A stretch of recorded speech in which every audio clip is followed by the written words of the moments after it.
வணக்கம் தோழர்களே, நான் சுந்தரவள்ளி.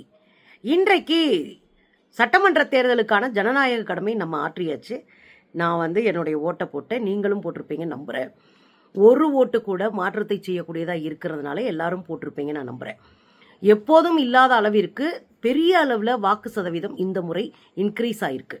84.29% இந்த முறை ஓட்டு பதிவாயிருக்கு.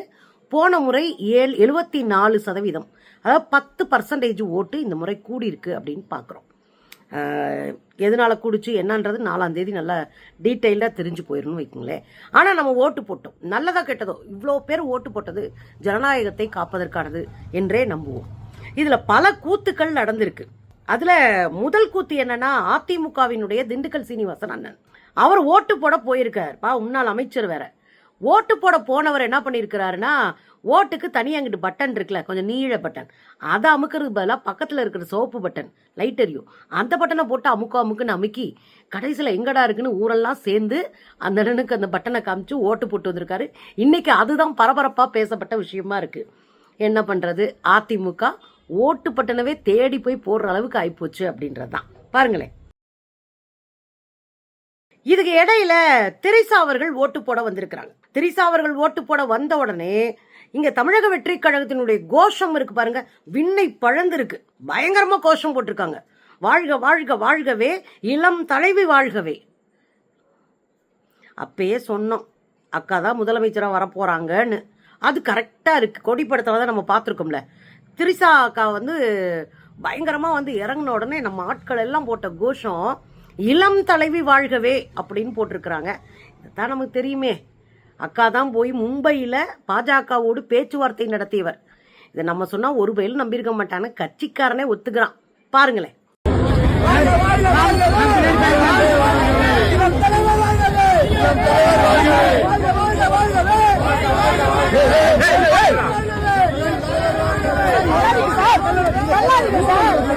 ஏற்கனவே நமக்கு தெரியுங்க, பூத்தில் உட்கார உங்களுக்கு ஆள் இருக்காடா அப்படின்னு சொல்லிட்டு டிவிக்கேவை பலரும் கலாய்ச்சதை பார்த்தோம். ஆனால் இன்னைக்கு அதுதான் நிலைமையும் ஆயிப்போச்சு. பூத்தில் உட்கார்றதுக்கு ஆள் இல்லாமல், ஏங்க பூத்துக்கு வெளியே 4 சேரை போட்டு கூட உட்கார ஆள் இல்லாமல் காத்தாடி கடந்திருக்கு டிவிக்கேனுடைய அந்த 4-5 சேரும். பார்க்கவே பரிதாபமா இருந்துச்சு. நீங்களும் பார்த்து பரிதாபப்பட்டுருங்க. பூத்துல உட்கார்றதுக்கு ஆள் இருக்கா? டிவிக்கேல பூத்துல உட்கார்றதுக்கு ஆள் இருக்கா? பூத்துல உட்கார்றதுக்கு ஆள் இருக்கா? கரூர்ல பாரு, திமுக கார ஒவ்வொருத்தரும் அப்படியே புயல் மாதிரி சொல்லலுவான். விஜய் ஓட்டு போட வந்திருக்காப்ல. விஜய் ஓட்டு போட வந்த உடனே பத்திரிகைக்காரங்க ஏதோ விஜய் பத்திரிகைக்காரங்களை பார்த்தோன்னே மலமளன்னு கேட்குற கேள்விக்கெல்லாம் பதில் சொல்லி சும்மா திண்டாட வச்சிருவாரு அப்படின்ற மாதிரி விஜய் வந்தோடனே மைக்க பிடிச்சி இடிச்சிருக்கிறாங்க. அதுல தந்தி டிவி என்ன பண்றது, மைக்க வாய்க்கு நேரம் நீட்டுறதுக்கு போல மூஞ்சியில ஒரு இடி. அண்ணன் பயந்து நட்டியும் போய் அப்படின்னு மிரண்டு போய் அப்படியே கிளம்புறாரு. எல்லா நெட்டிசன்களை வச்சு செஞ்சுட்டாங்க. அதுல ஒரு பாப்பா எழுதுறாங்க, வாயிலே இடிச்சாலும், இந்த பத்திரிகைக்காரங்க வாயிலே இடிச்சாலும் வாயை திறக்க மாட்டாரே நம்ம அண்ணன் அப்படின்னு போட்டு பொழந்து விட்டுருக்குறாங்க நம்ம ஆளுங்க. பாருங்களேன்.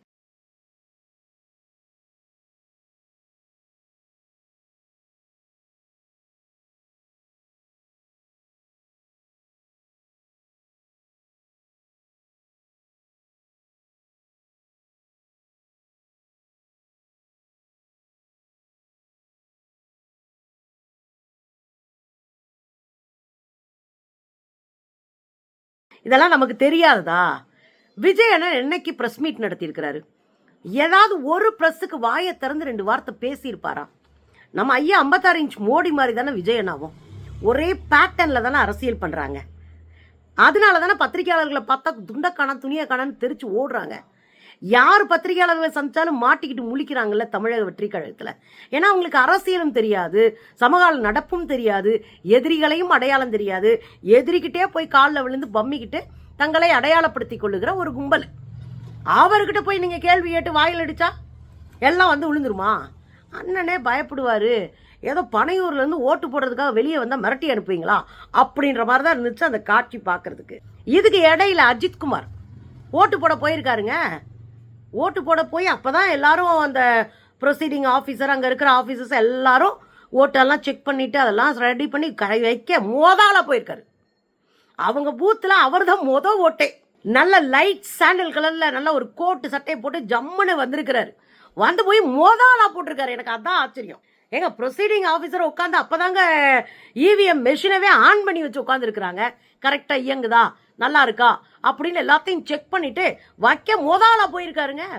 போனவர் சும்மா போகல, தான் கையில இருக்கிற போனை வச்சு எல்லாரையும் வீடியோ எடுத்துட்டு இவரும் வீடியோ எடுத்து போறாரு. வழக்கம் போல அஜித்துக்கிட்டே மைக்க நீட்டுறாங்க. அவர் அப்படி ஒரு பார்வை பார்த்தோன்னே மைக்கெல்லாம் ஒடிங்கிச்சு. அவர் அப்படியே போய் ஓட்ட கிட்ட போட்டுட்டு அப்படியே வர்றாரு. பாக்குறோம் பாருங்களேன்.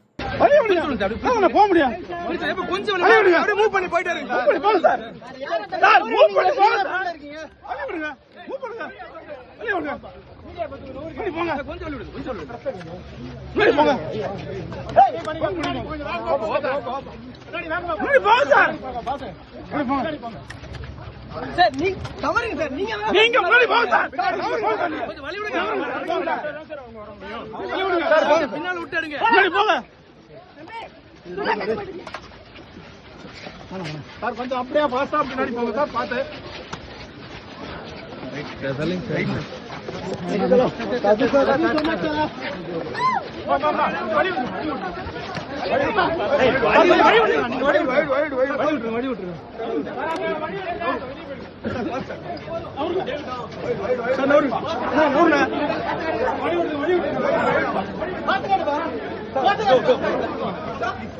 அட்வான்ஸ் அடிபடி தல அட்வான்ஸ் அடிபடி தல சார் நவருங்க சார்.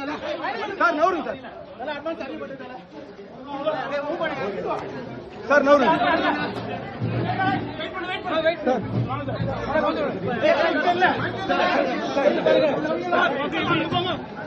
திரும்பி வாடி அப்படியே சார். நீங்க நவருங்க சார். கொஞ்சம் நவருங்க sir. Sir sir please sir கொஞ்சம் தள்ளிக்க சார். கொஞ்சம் அப்படியே வெயிட் பண்ணிக்க.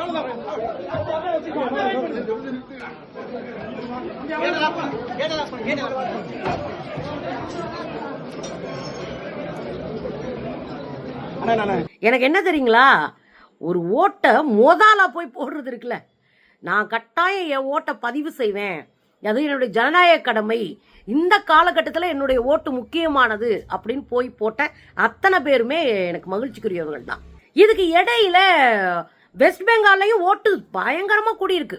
வெஸ்ட் பெங்கால்லையும் பயங்கரமா ஓட்டு ரேஷியோ வந்து அதிகரிச்சு இருக்கு. இதுல கலவரங்கள் பல இடங்கள் நடந்திருக்கு. மேற்கு வங்கத்துல குமார்கஞ்ச் பகுதி, அந்த குமார்கஞ்ச் தொகுதியினுடைய வேட்பாளர் சுவேந்து சர்க்கார், அவர் ஒரு பாஜக வேட்பாளர். அவர் ஊருக்குள்ள போறாருங்க. வந்தாருன்னா வராதுன்னு சொல்லி அனுப்பி விடணும். அதுல ஒரு நியாயம் இருக்கு. விரட்டி விரட்டி அடிப்பீங்க, அது என்ன ஜனநாயகம் மொத்தம் சொல்லுங்க. அது மேற்கு வங்கமா இருந்தாரு, எந்த ஊரா இருக்கட்டும். ஒரு பாஜக உள்ள வர்றாருங்க, மொத்த கிராமம் சுத்து போட்டு அடிச்சிருச்சு. அடிச்சு அவரை அரட்டி ஒரு நூல்ல போலீஸ்கார அவரை கட்டி பிடிச்சி தூக்கிட்டு ஓடுறாருங்க. கையை பிடிச்சிக்கிட்டு ஓடுறாங்க, சினிமாவில் வர்ற மாதிரி. கையை பிடிச்சிட்டு ஓடுனா எழுத்தாப்புல 4 பேர் வந்து அடிக்கிறாங்க. சுத்து போட்டு அடிக்கிறது நீங்க பார்த்துருப்பீங்க. பாஜக காரங்களும் அங்கே அப்படிதான் அடிச்சிட்டு இருக்கிறாங்க. இன்னொன்று, பாஜக காரங்கள் இன்னும் அரசியலாக நேர்மையானவர்கள் நீதியானவர்கள் இல்லை. ஆனால் அதுக்காக ஜனநாயகத்தில் அவங்க ஓட்டு கேட்டு வரதெல்லாம் சாதாரணமாக நடக்கிறது தான். ஆனால் அதுக்காக போட்டு அடித்து வெளுத்து அவர் அப்படி ஓட விட்டு உசுரை காப்பாற்ற அந்த மனுஷன் ஓடின ஓட்டம் இருக்கு பாருங்க. 2026 தேர்தல் எப்படி இருக்கும் அப்படின்னு பலரும் பயங்கரமா எக்ஸைட்டிங்கா இருந்தோம். புதிய வாக்காளர்கள் நிறைய பேர் இந்த தேர்தலில் ஓட்டு போட்டிருக்காங்க. உண்மையிலே பாராட்டக்கூடிய, நீ என்ன கட்சிக்கு வேணாலும் போடு, ஆனா ஓட்டு போறது உன்னுடைய கடமைன்ற அளவுக்கு புரிஞ்சு வச்சிருக்கீங்கல்ல, அதுவே பாராட்டுக்குரியதான் நான் பாக்குறேன். பெரிய அளவுல ஓட்டு புதுசா வந்தவங்க நிறைய பேர் போட்டுக்கிறதா சொல்லப்படுது. 4ஆம் தேதி ரிசல்ட் வரும்போது தான் தெரியும் என்ன மாதிரி ஓட்டு போட்டாங்கன்னு. அதுல டிவிகே தம்பிங்க பல பேரும் எனக்கு ஓட்டே இல்லை, எனக்கு ஓட்டு இல்லைன்னு சொல்லிட்டாங்க. அதான் எஸ்ஐஆர் வந்துச்சுல, அப்பதான் ஓட்டை தூக்க போறாங்கன்னு தெரியும்ல, அதுக்கு தானே நம்ம கதறிட்டு இருந்தோம். எல்லாரும் போங்க, எல்லாரும் உங்க ஃபார்மை வாங்கி ஃபில் பண்ணுங்க, அதை ஃபில் பண்ணி கொடுத்துட்டு உங்க ஓட்டு வந்துருச்சான்னு செக் பண்ணுங்க. இதை நம்ம பல முறை சொல்லிட்டு இருந்தோம். திமுக கூட்டணியில் இருக்கிற எல்லா கட்சிகளும் இறங்கி மக்களை சந்திச்சு அவங்களுக்கு அந்த ஃபார்மை ஃபில் பண்றது சொல்லி கொடுத்து அதை எல்லா வேலையும் பார்த்தோம். ஆனா அண்ணன் என்ன பார்த்தாரு, அண்ணன் விஜய் என்ன செஞ்சாரு பாருங்க, எஸ்ஐஆர் திமுகவினுடைய சதி அப்படின்னு ஒரு குண்டை தூக்கி போட்டாரு. எஸ்ஐஆர் யாருடைய சதி? தேர்தல் ஆணைய துணையோடு 1 கோடி வாக்காளர்களை தமிழ்நாட்டில் தூக்குனது பாஜக. அதுவும் கணக்கு வச்சு தூக்குனது பாஜக. ஒரு தொகுதிக்கு 25,000 ஓட்டுல இருந்து 37,000 ஓட்டு வரைக்கும் தூக்கிட்டாங்க. இதெல்லாம் தட்டி கேட்கறதுக்கு பதிலா பாருங்க எஸ்ஐஆரை வச்சு திமுக என்ன பண்ணுது தெரியுமா அப்படின்றாங்க. திமுக போய் வீடு வீடா போய் மக்களை சந்திச்சு அந்த ஃபார்மை ஃபில் பண்ண வச்சு அவங்கள ஓட்டை வாங்கி கொடுத்துருக்காங்க. அதை கேலி பண்ணிட்டு உட்காந்துருந்தாங்க. கடைசியில் பார்த்தீங்கன்னா இவங்க யாருக்கு பாதி பேருக்கு ஓட்டு கிடையாது. அவங்க கதறி கதறி வீடியோ போட்டுட்டு இருக்கிறாங்க. நம்ம செய்ய வேண்டிய நேரத்தில் சரியான அரசியல் பணியை செய்ய வேண்டும்.